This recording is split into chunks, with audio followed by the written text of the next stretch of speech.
गणित घेऊया आपण. गणित वाचा.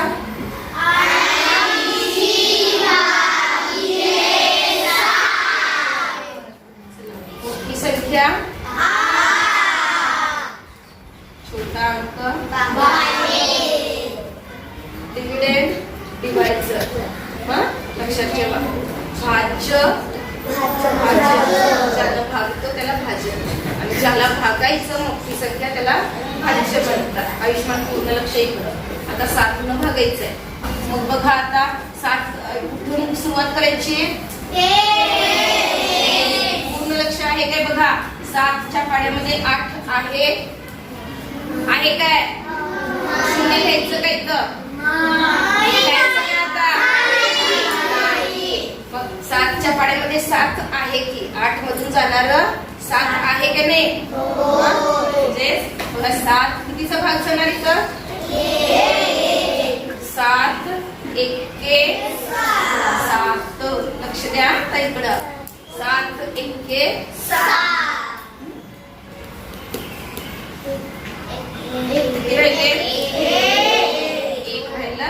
8 मधून 7 गेलं, 1 राहिलं. आता बघा संपला भागाकार. काय राहिलंय?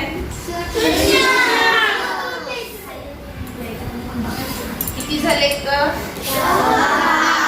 शून्य राहिले म्हणून त्याला सोडून द्यायचं का? उठवून घेतले. झाले किती? 7च्या पाड्यामध्ये 10 आहे. 10 नाही. मग 10 मधून जाणार कोणती संख्या आहे? 7च आहे. 7 एके 7. 7 दुने 14. 14 मोठा आहे. मग जाणारी संख्या कोणती? 7. हा कितीचा भाग केला? 1चा भाग केला. 7 एके 7. आता इथं लिहिले मी इकडे नाही. मग आता बघा तुम्ही एक मिनिट. तुमची चूक काय होते बघा. लक्ष द्या. इथे एक चुकताय तुम्ही. आता वजाबाकी शिकवले तुम्हाला म्हटल्यावर तुम्ही हे शून्य फोडता, वर लिहिता. तर भागाकारात असलं काही करायचं नाही. इथं डायरेक्ट 10 मधून 7 वजा करायचं. 7च्या पुढे मोजायचं. 8 9 10. 7च्या पुढे 10 पर्यंत डायरेक्ट म्हणायचं. इथं फोडायचं नाही. 3 उरले. बघा गुणाकार करून बघा. टाळा करून बघा.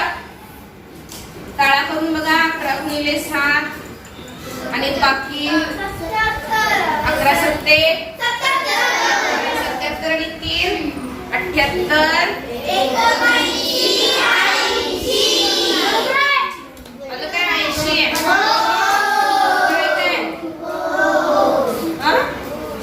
आता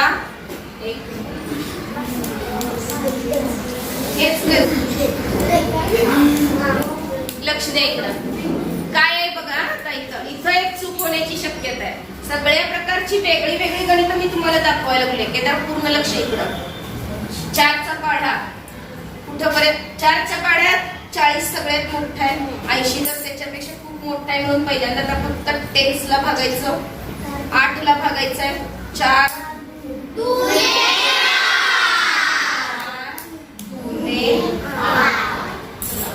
किती उरल्या? लक्ष द्या. हे गणित 8 मधून 8 गेले. 0 राहिले.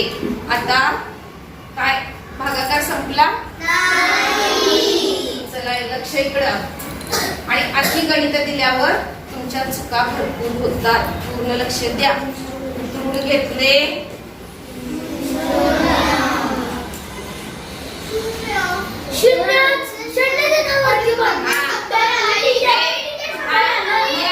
लक्ष द्या इकडं.